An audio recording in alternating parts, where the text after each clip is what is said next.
Métamorphoser les entreprises, voilà une très très belle ambition. C'est celle d'Expert People, une société spécialiste du placement d'experts reconnus pour leur savoir-faire, oui, mais aussi surtout pour leur savoir-être. Bonjour Philippe Duboucher. Bonjour Luc Landreau. Vous êtes fondateur et dirigeant donc d'Expert People. Alors finalement, métamorphoser les entreprises, ça veut dire quoi?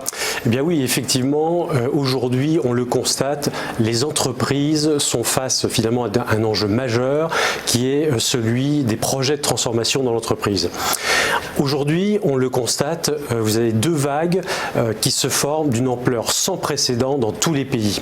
La première, c'est la vague, la transformation qui frappe les entreprises et les filières tout entières de métiers. Et en fait, on s'aperçoit que des entreprises n'ont pas forcément l'expertise pour assurer cette transformation. Et en même temps, on s'aperçoit que cette expertise, elle est portée en fait par des indépendants. Et en même temps, vous avez la vague des indépendants qui explose dans tous les pays au niveau européen et mondial. Exemple, 50% de la force de travail aux États-Unis sera indépendante d'ici 10 ans. En France, déjà les chiffres le démontrent, les syndicats de la profession le démontrent, vous avez sur le marché du numérique plus de 20% de la force de travail qui est indépendante.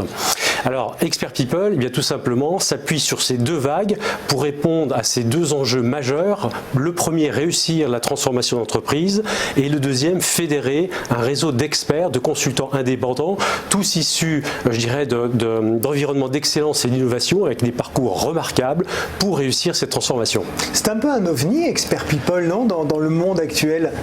Alors, tout à fait. L'idée en fait de cet ovni qui est apparu en France avec une ambition européenne, c'est en fait alors que je travaillais chez Atos, mes clients me demandaient de l'expertise sur telle expertise métier, expertise technique, et je revenais en interne et je ne trouvais pas forcément l'expertise pour répondre aux besoins de mes clients. Au fur et à mesure de mes expériences ultérieures, ce besoin restait présent et en fait devenait de plus en plus fort. Et en fait, quand vous avez une idée, le plus compliqué aussi, c'est de la faire correspondre à un besoin du marché pour que l'usage en fait se développe en même temps que votre startup, votre société. Et là, après, il y a 3 ans, on a mené effectivement cette étude de marché, des plateformes aux États-Unis, des plateformes en Europe, en France, et nous avons choisi ce positionnement d'Expert People, qui est en fait la plateforme de référence, de conseil en transformation numérique pour réussir la transformation des entreprises. Alors justement, concrètement, comment ça marche? Je suis une entreprise, j'ai besoin d'experts, je viens vous voir, comment on fait? Alors, tout simplement, eh bien, les entreprises, en fait, l'idée c'est quoi? C'est lorsque vous partez en vacances, eh bien, vous allez consulter les plateformes pour regarder si vous n'avez pas un endroit sympa où partir, et puis quand vous revenez dans l'entreprise, vous êtes directeur marketing, directeur technique, directeur d'innovation, vous dites j'ai besoin d'un expert pour faire une tâche, vous allez sur Expert People, vous déposez votre demande et nous vous proposons 2-3 experts qui correspondent effectivement à ce savoir-faire et au savoir-être de la personne pour s'intégrer dans la culture. Voilà, vous l'avez dit, savoir-être, savoir-faire, c'est bon. Savoir-être, on en entend de plus en plus parler, c'est ce qu'on appelle les soft skills. Est-ce qu'on peut définir ce que c'est? Parce que ça prend de plus en plus de place dans l'entreprise aujourd'hui. Alors effectivement, Expert People, ce qui différencie Expert People et ce qui fait sa caractéristique, c'est qu'en fait Expert People qualifie ses experts à la fois par leur savoir-faire, c'est une chose, mais surtout, je dirais, par leur savoir-être. Et en fait, ces soft skills, effectivement, c'est quoi? C'est simplement la capacité, à la limite pour l'entreprise, c'est la capacité, je dirais, de l'individu de l'entreprise à intégrer cette transformation numérique. Et pour nous, Expert People, c'est de prendre en compte la culture d'entreprise, comment l'expert va rejoindre une équipe et travailler en équipe. Donc, il est essentiel, effectivement, de bien connaître les soft skills de l'indépendant, de l'expert, pour les présenter à l'entreprise et lui dire regardez ses capacités d'organisation, regardez ses capacités de leadership, regardez ses capacités de collaboration, de communication. Donc nous analysons effectivement toutes ces capacités-là pour avoir la correspondance la plus fine possible entre le besoin et l'expert. C'est surtout très important dans le sens où un expert arrive pour une mission donnée et qu'il ne faut pas qu'il désarçonne un petit peu le service ou l'entreprise dans laquelle il va. C'est ça. Tout à fait, c'est ça. Et au-delà du savoir-faire, l'expert doit être en fait le vecteur du changement d'entreprise. C'est pas un expert qui va travailler effectivement de manière isolée, au contraire, il doit diffuser son expertise, son savoir-faire, mais grâce à son savoir-être. Alors comment vous les recrutez justement, ces experts-là? Ça ne doit pas être facile à trouver. Alors justement, on les recrute en analysant ce que nous rappelle l'OCDE et le World Economic Forum par rapport aux 4 C, vous savez, le critical thinking, la complexité, la collaboration, la communication et surtout la capacité à gérer son intelligence émotionnelle. Donc c'est quoi l'intelligence émotionnelle? C'est la capacité, je dirais, à connaître ses émotions et à les gérer, et c'est également, quand vous travaillez en groupe, c'est à reconnaître l'émotion chez les autres et gérer la capacité émotionnelle de l'autre.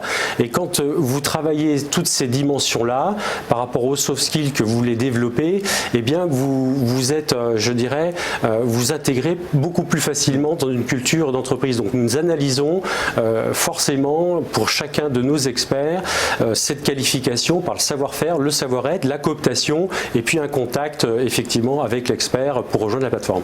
Qui sont exactement vos clients aujourd'hui et puis comment vous les accompagnez? Alors les clients aujourd'hui que nous avons, par exemple, sont des clients des grandes entreprises ou des ETI.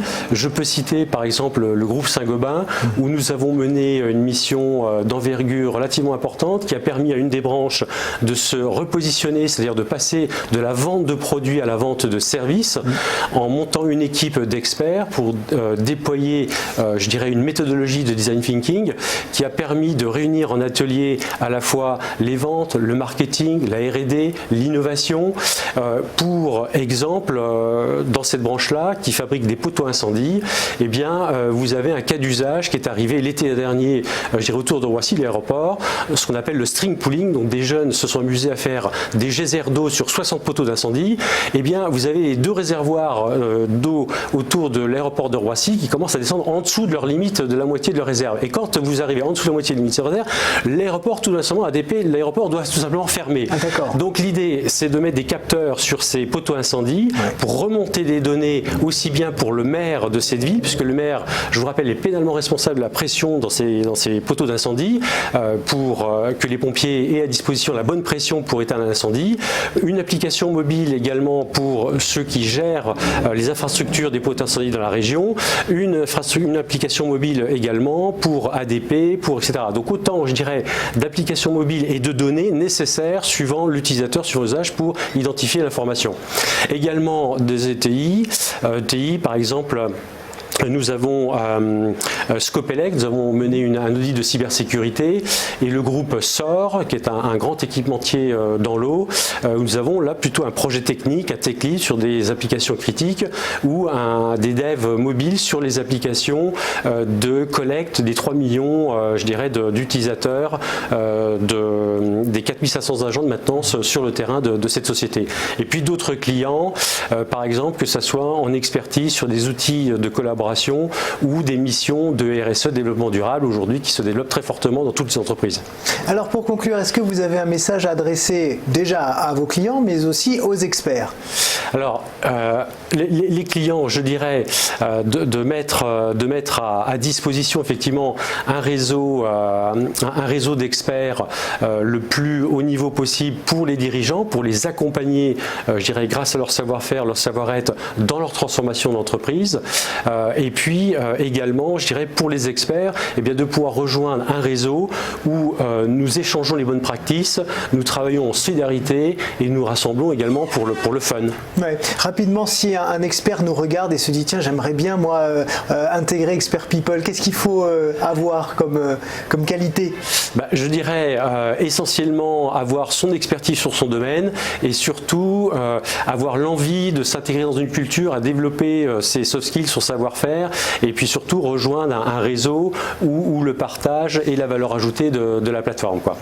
Et ce que j'aurais rajouté aussi, c'est que je dirais l'initiative que je mène, parce que lorsque vous développez une entreprise est incarnée, je dirais, par le dirigeant, par ses convictions qu'il porte. Aujourd'hui, en début d'année, j'ai créé le club en fait des indépendants au sein d'HEC, puisqu'aujourd'hui on est indépendant en sortant de l'école ou à un moment donné dans sa carrière. En même temps, je porte cette conviction qu'il faille un comité numérique au sein des COMEX ou des conseils d'administration, une idée que j'ai eue il y a plus de 3 ans, et Schneider Electric l'a fait l'année dernière. Donc j'interviens à Sciences Po et prochainement à l'ENA pour promouvoir en fait ce comité numérique qui permet de mettre en place une gouvernance numérique au sein des entreprises avec des indicateurs de performance duquel nous partons pour décliner la transformation opérationnelle, que ce soit des grands enjeux de data scientist, analyser la donnée, de cybersécurité, de développement de missions durables, et puis des applications mobiles, comme je disais, où nous avons développé une plateforme qui permet une application rapide dans le web, dans le cloud de ces applications mobiles. Donc voilà, donc un expert, rejoindre la plateforme Expert People, c'est trouver des missions où il va pouvoir mettre en avant son expertise, mais pas que. Et puis pour une société, c'est de trouver le bon expert au bon moment, là où il en a besoin, au bon niveau. Merci beaucoup Philippe Dubouché d'être venu nous en parler ce matin. Merci. Je rappelle que vous êtes fondateur et dirigeant d'Expert People.